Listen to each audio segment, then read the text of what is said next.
क्या 220 प्लस का marks achieve कर पाना यूजीसी नेट में पॉसिबल है, स्पेशली आपके फर्स्ट अटेम्प्ट में, खासकर तब अगर आप एक बिगिनर हैं, एक फ्रेशर है तो क्या पहले अटेम्प्ट में जेआरएफ भी हो सकता है या नहीं?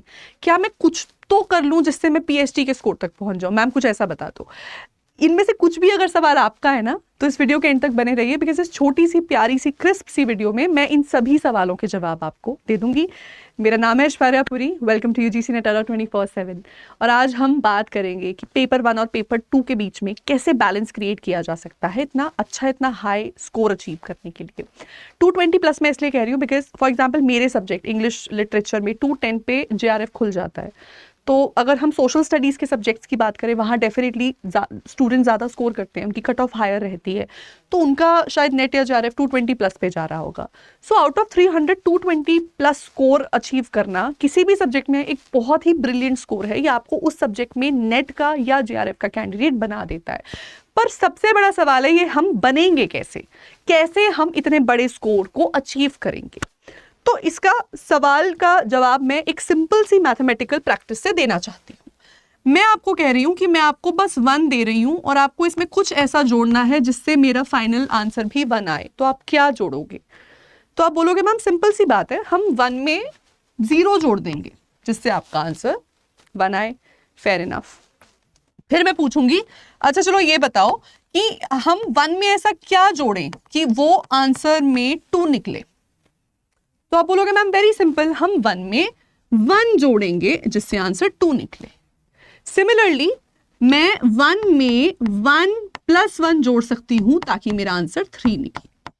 तो अगर मुझे 1 पे पहुंचना है, 2 पे पहुंचना है या 3 पे पहुंचना है, तो मुझे बेसिकली ये देखना है कि on the left hand side मेरी कैलकुलेशन क्या रहेगी। सिमिलरली हमारी इस क्वेश्चन जो प्रॉब्लम जिसको हम आज सोल्यूशन जिसका चाह रहे हैं, उसका राइट हैंड साइड है 220 और उसका लेफ्ट हैंड साइड बनता है पेपर 1 प्लस पेपर 2। आपके दोनों ही पेपर के स्कोर्स जुड़ के आपका फाइनल स्कोर बनता है, जिसमें से आप मेरिट में शामिल होते हैं, फिर आपको नेट देंगे या जेआरएफ देंगे, वो वहां से डिसाइड होता है। हमें 220 प्लस स्कोर पे जाना है तो हमें पेपर 1 में एक certain set of marks achieve करने हैं, पेपर 2 में एक certain set of marks achieve करने हैं। अब क्वेश्चन है करने कितने कितने हैं।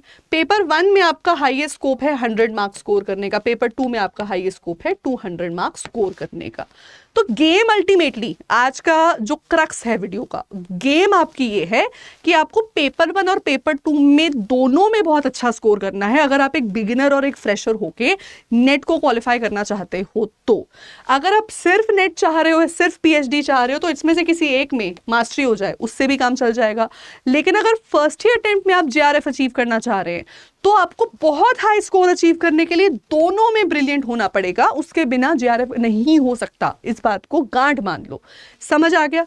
अब ये समझते हैं कि ये इतना हाई स्कोर की तरफ हम बढ़ेंगे कैसे, और पेपर 1 पेपर 2 इनमें से कौन सा पेपर है जो हमें वहां लेकर जाएगा।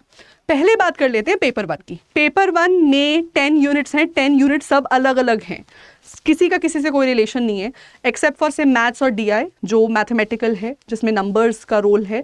देन देयर इज लॉजिक जो भी काफ़ी हद तक इनके जैसा ही है।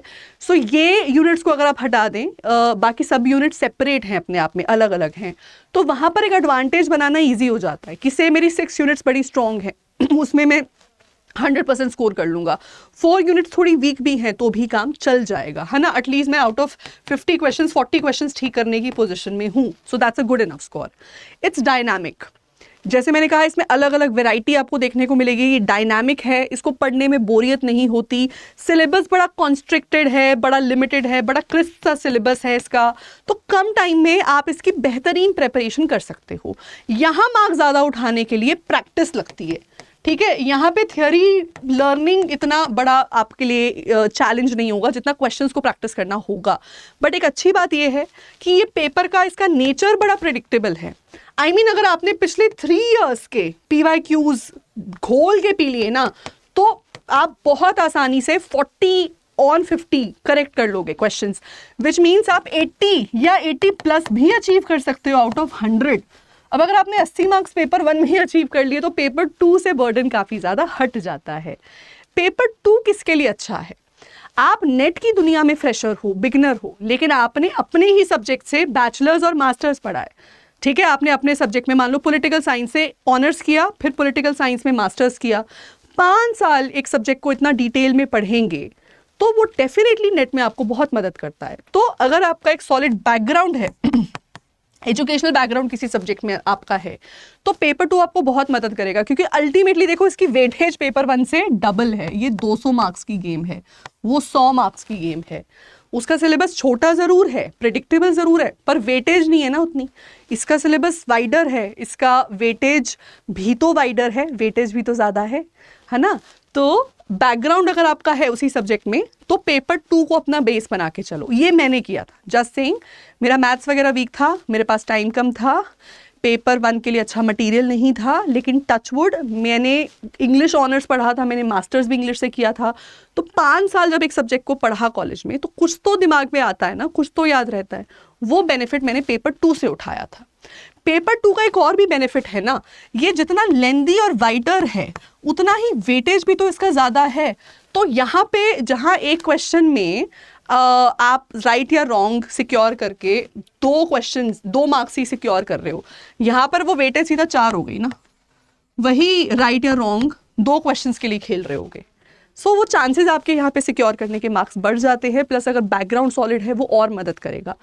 अभी टाइम बहुत कम है, इस कम वक्त में अगर बैकग्राउंड नहीं है आपका, मेरा सजेशन अब आपको फाइनल, इस कम वक्त में अगर बैकग्राउंड नहीं है तो पेपर 1 को पे रिलाई करो। पेपर 1 नैया पार कराएगा, क्योंकि कम सिलेबस है, प्रिडिक्टेबल है।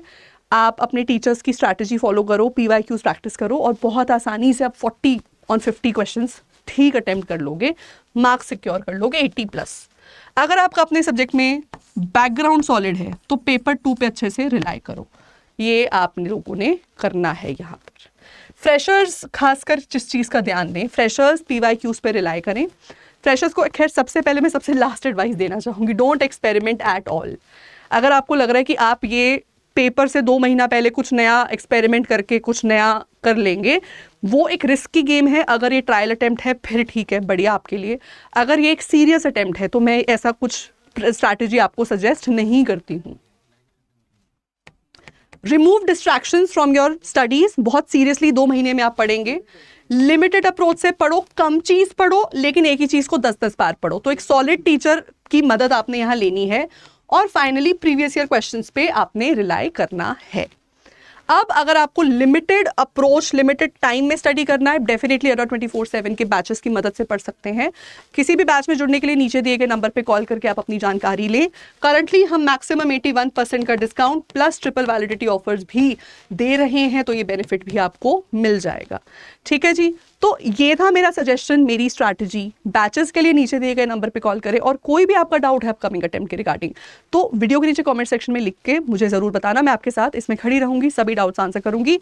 Aishwarya Puri signing off. Take care, good bye, good night, take care, bye.